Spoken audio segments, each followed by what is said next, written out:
Bismillahirrahmanirrahim. Assalamualaikum warahmatullahi wabarakatuh. Apa kabar anak-anak Bapak sekalian? Semoga kalian semua selalu dalam lindungan Allah Subhanahu wa taala.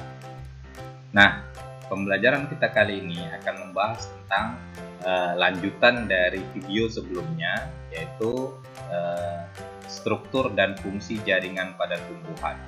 Namun, sebelum kita lanjut pembelajaran kali ini, silahkan tekan terlebih dahulu tombol subscribe-nya, lalu di like video ini apabila kalian menyukainya, dan share ke teman-teman kalian agar semuanya dapat belajar. Oke, ada dua macam jaringan pada tumbuhan. Yang pertama namanya ada jaringan meristem atau jaringan embrional, kemudian yang kedua ada jaringan permanen atau disebut dengan jaringan dewasa. Nah, jaringan meristem itu dikenal juga dengan jaringan embrional, dikarenakan jaringan ini selalu aktif membelah, ya, mengalami pembelahan terus-menerus. Nah, hal seperti ini, pembelahan-pembelahan yang dilakukan oleh jaringan ini menyebabkan sel-sel tumbuhan terus bertambah jumlahnya, dan tumbuhan mengalami pertambahan tinggi dan volume.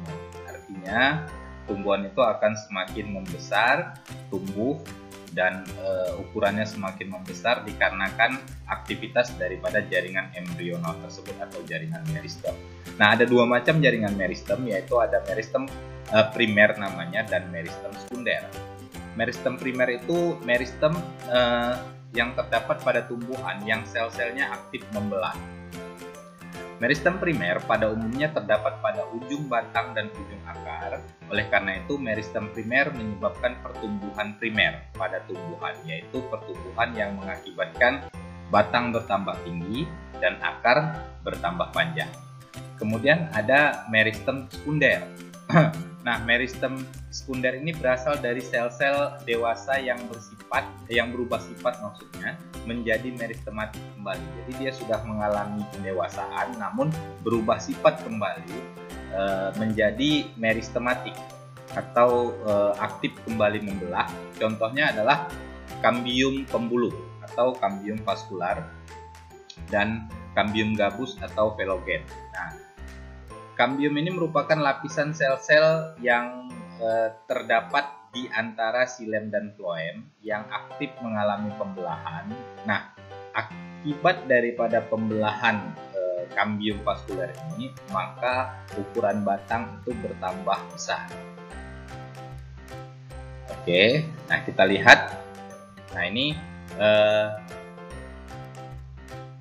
letak daripada meristem apikal, ya, yang terdapat di ujung batang, dan ini adalah meristem yang terdapat, meristem primer yang terdapat di ujung akar. Ini di ujung batang yang mengakibatkan batang bertambah tinggi. Aktivitas daripada meristem yang terdapat di ujung akar ini mengakibatkan batang bertambah akar bertambah panjang. Oke. Nah, kemudian meristem sekunder itu terdapat di bagian sini, ya, letaknya ada di antara xilem dan floem, di mana aktivitas daripada kambium ini nantinya akan mengakibatkan ukuran batang bertambah besar. Oke, yang kedua adalah jaringan permanen atau jaringan dewasa, ya, dikenal dengan jaringan permanen juga. Ini merupakan jaringan yang tidak lagi mengalami pembelahan, tidak aktif lagi membelah. Nah, jaringan ini berasal dari pembelahan-pembelahan yang terjadi pada jaringan meristem sebelumnya, yaitu meristem primer dan meristem sekunder. Kemudian jaringan ini telah mengalami diferensiasi atau mengalami perubahan bentuk sehingga memiliki fungsi tertentu. Nah, salah satunya yang pertama adalah jaringan pelindung. Nah, jaringan ini terdapat di seluruh permukaan luar tumbuhan, lalu kemudian berfungsi untuk melindungi bagian dalam tumbuhan dari berbagai pengaruh luar yang merugikan, misalnya hilangnya air akibat suhu yang meningkat, dan melindungi dari kerusakan-kerusakan mekanik. Nah, contoh daripada jaringan pelindung ini adalah jaringan epidermis, ya, yang dimana jaringan epidermis ini juga dapat mengalami modifikasi menjadi berbagai alat pelindung pada tumbuhan, misalnya stomata yang ada pada daun, kemudian sisi, trikoma, atau rambut-rambut serta duri. Oke. Nah, kita lihat contohnya. Ini stomata yang ada di daun, kemudian trikoma juga terdapat pada daun, epidermis di daun, lalu kemudian ada duri ya di sekitar epidermis batang pada tumbuhan. Kemudian yang kedua adalah jaringan dasar. Ya, terdapat pada hampir seluruh bagian tumbuhan. Nah, jaringan dasar disebut juga jaringan pengisi. Jaringan ini berperan penting dalam semua proses fisiologi pada tumbuhan atau proses metabolisme yang berlangsung pada tumbuhan. Di antaranya ada jaringan parenkim. Oke, jaringan parenkim ini bisa juga mengalami diferensiasi menjadi banyak jaringan parenkim, jenis jaringan parenkim yang lainnya, seperti misalnya pada buah dan umbi. Parenkim ini berdiferensiasi menjadi parenkim cadangan makanan.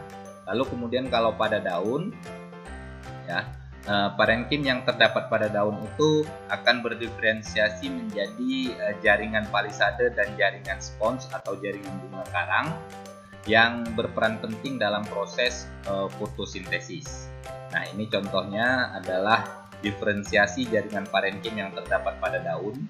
Nah, ini jaringan parenkimnya berdiferensiasi menjadi jaringan palisade dan jaringan spons. Ini peranannya sangat penting dalam proses fotosintesis. Oke. Kemudian yang ketiga ada jaringan penyokong atau jaringan penguat. Nah, peranannya adalah untuk menunjang bentuk tubuh tumbuhan.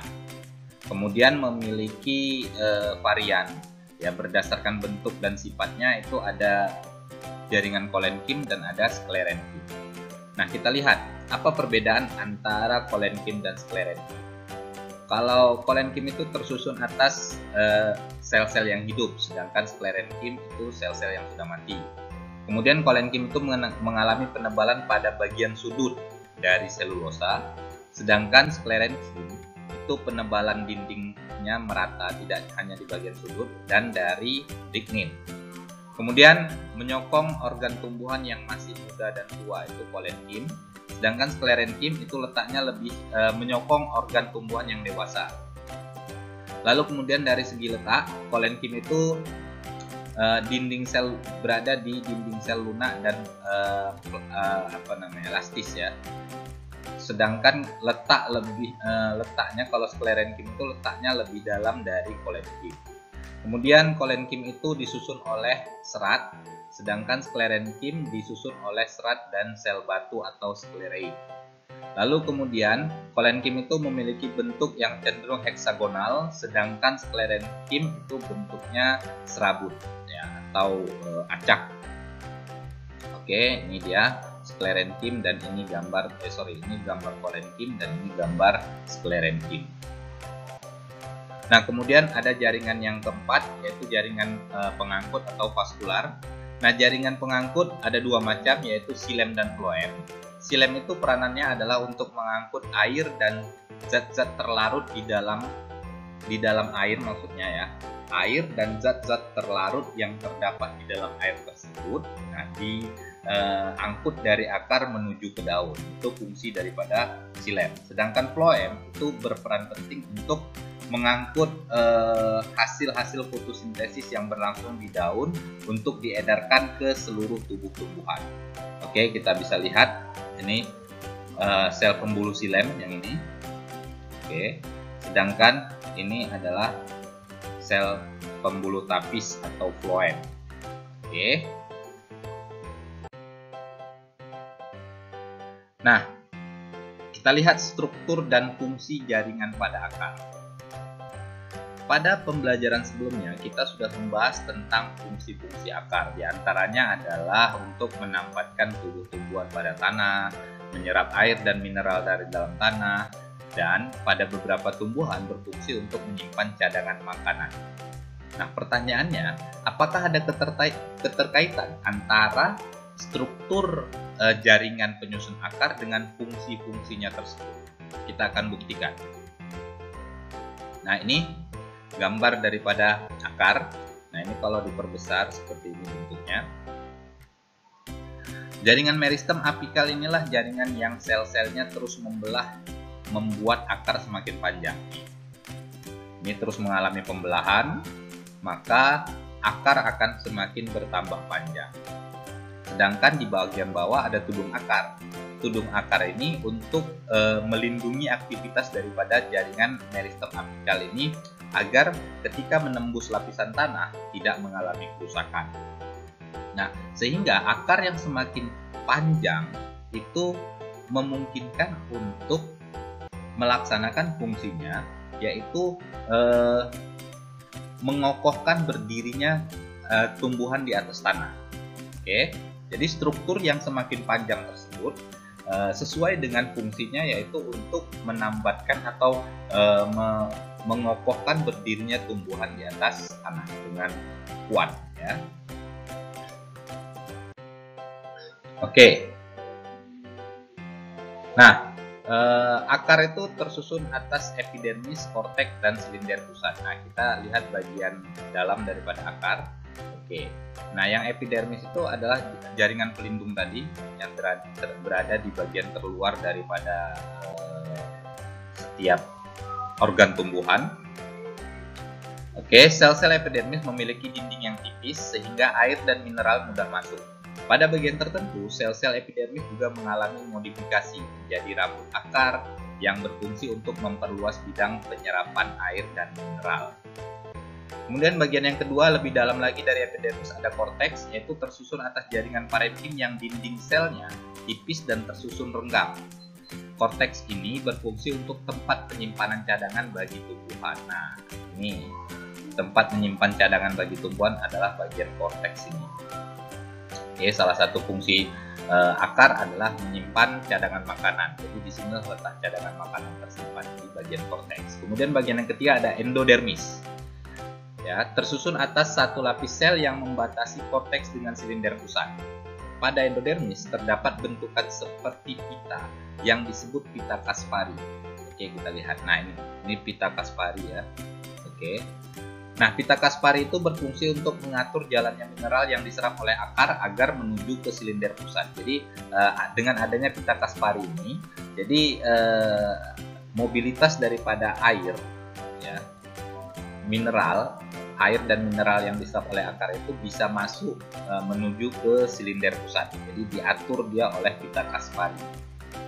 Kemudian bagian yang keempat, yang paling dalam adalah silinder pusat, tersusun atas jaringan pengangkut dan jaringan pendukung lainnya seperti perisikel dan parenkim pelur.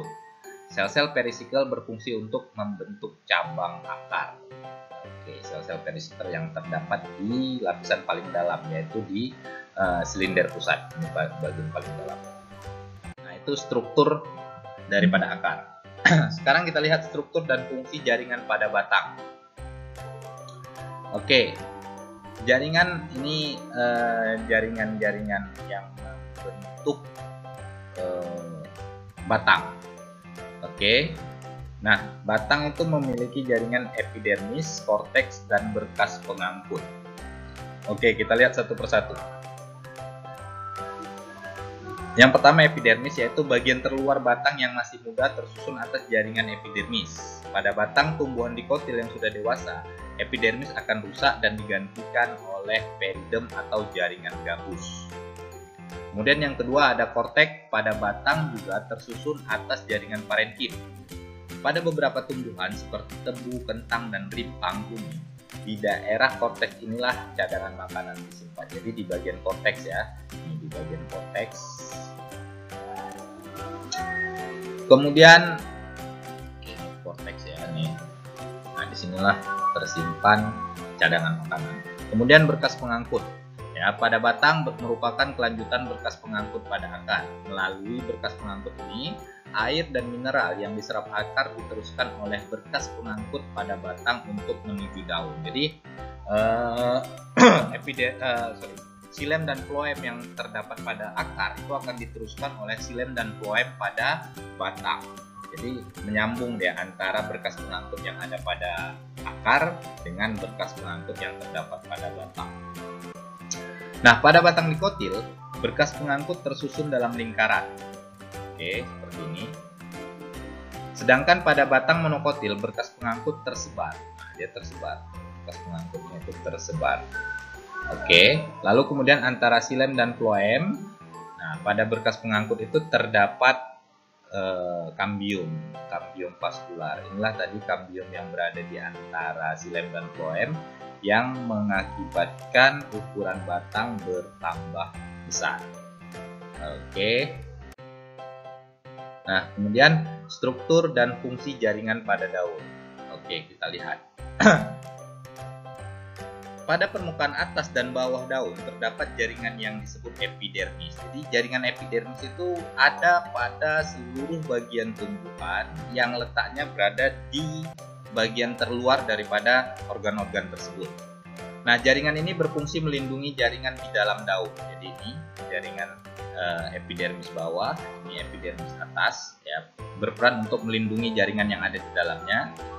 Pada beberapa tumbuhan, daun juga dilapisi oleh lapisan lilin yang disebut kutikula yang berfungsi untuk mengurangi penguapan. Jadi ada lapisan kutikula. Pada beberapa tumbuhan, jenis tumbuhan itu memiliki kutikula ya untuk melapisi jaringan epidermis agar mengurangi penguapan. Sel-sel epidermis dapat mengalami modifikasi menjadi stomata, sisik, dan rambut-rambut. Oke, ini contohnya modifikasi daripada epidermis. Kemudian jaringan palisade dan spons atau jaringan bunga karang yang ada di bawahnya ini, keduanya merupakan jaringan mesofil yang sebenarnya merupakan jaringan parenkim yang mengandung klorofil.